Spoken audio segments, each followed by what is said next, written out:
Com 18 anos, fiz vestibular para engenharia, passei no primeiro vestibular, comecei a estudar engenharia e para ganhar um dinheiro extra, era muito bom de matemática, consegui arrumar uns alunos particulares, já comecei a ganhar um dinheirinho bom com 18 anos, deu para comprar minha primeira moto, meu primeiro carro.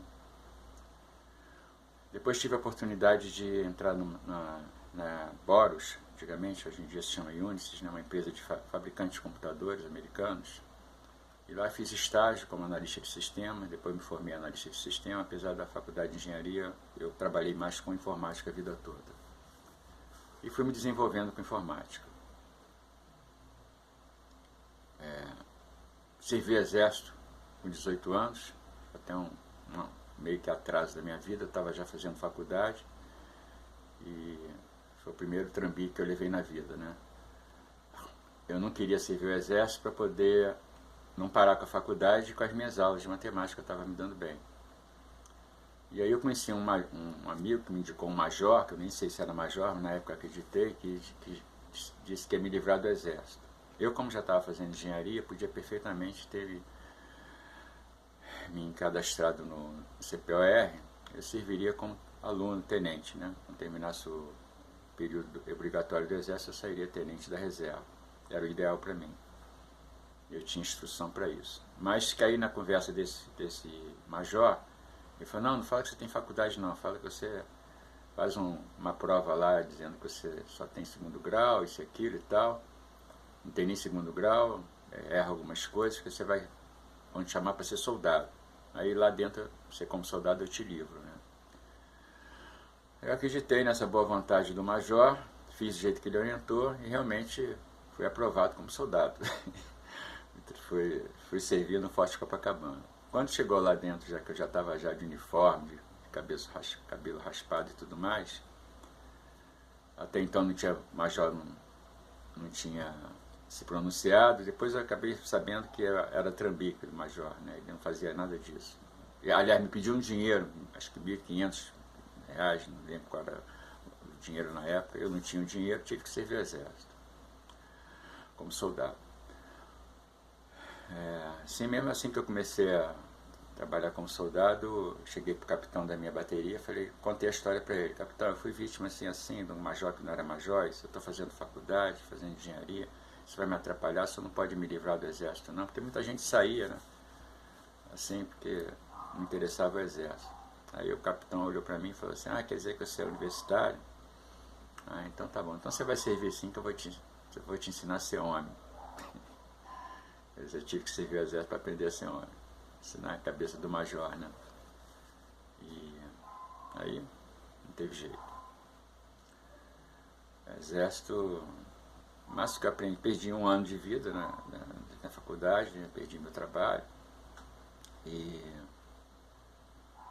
como é que eu vou dizer?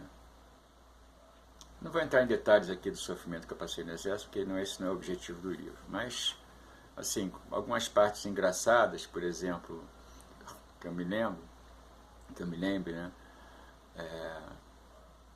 Quando alguém fazia alguma coisa errada no grupo desse capitão, todos pagavam pelo erro, ou seja, o castigo era passar o final de semana preso no quartel e fazendo faxina. Faxina era tudo que os sargentos mandavam a gente fazer. No caso, uma faxina que eu fiz bastante tempo foi antigamente ali no Arpoador, tinha um morro que separava o final de Copacabana com o Arpoador. Então eu e os meus colegas soldados, quando ficávamos de castigo, a gente ia com a enxada e com a pá para aterrar esse morro até ficar liso, aí fizeram lá a pracinha lá do Arpoador. Eu contribuí para baixar esse morro. E era um sufoco porque a gente tinha que fazer a faxina de roupa de ginástica, né? Ou seja, tênis conga, sem meia, short e camiseta, no meio de uma terra cheia de formigas saúva, as formigas mordendo a gente direto, porque não tinha proteção nenhuma. A gente tinha que aguentar aquele sufoco. Até que um dia um sargento chegou lá pra gente, o pessoal que estava fazendo as escavações, né? Falou assim, quem é que quer me acompanhar aqui para um outro trabalho? Eu falei, pô, qualquer coisa pode ser melhor do que ficar aqui, né? Eu já levantei a mão rapidinho, eu e mais uns 2 colegas, aí entramos, fomos lá pro sargento. Mandou a gente entrar num caminhão, ficamos lá na caçamba e fomos na direção ali da Atlântica, ali em Copacabana. Gente feliz da vida lá, aí escapamos da faxina, isso e aquilo, olhando as praias ali em cima da caçamba e tal. De repente ele para num prédio lá, desce, manda a gente descer, a gente sobe lá. Quando chega lá no 9º andar, o trabalho era fazer a mudança dele. Quer dizer, uma mudança assim, gigantesca que eu nunca tinha feito. Carregar assim, descer pela escada, 9 andares, com o armário daquele jacarandá pesadíssimo, eu e um colega carregando cada um uma parte, né?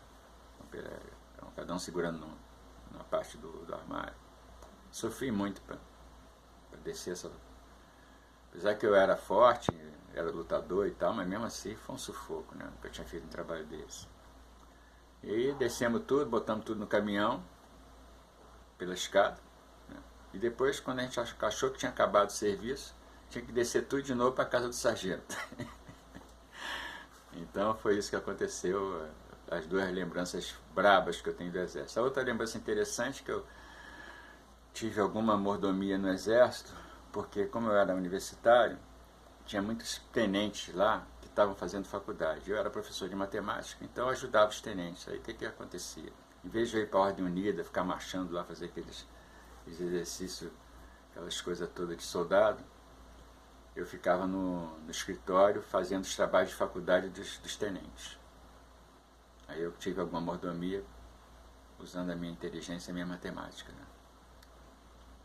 Bom, saí do Exército, assim, conheci maconha no Exército. Experimentei, achei um negócio meio doido, mas nunca usei, só experimentei.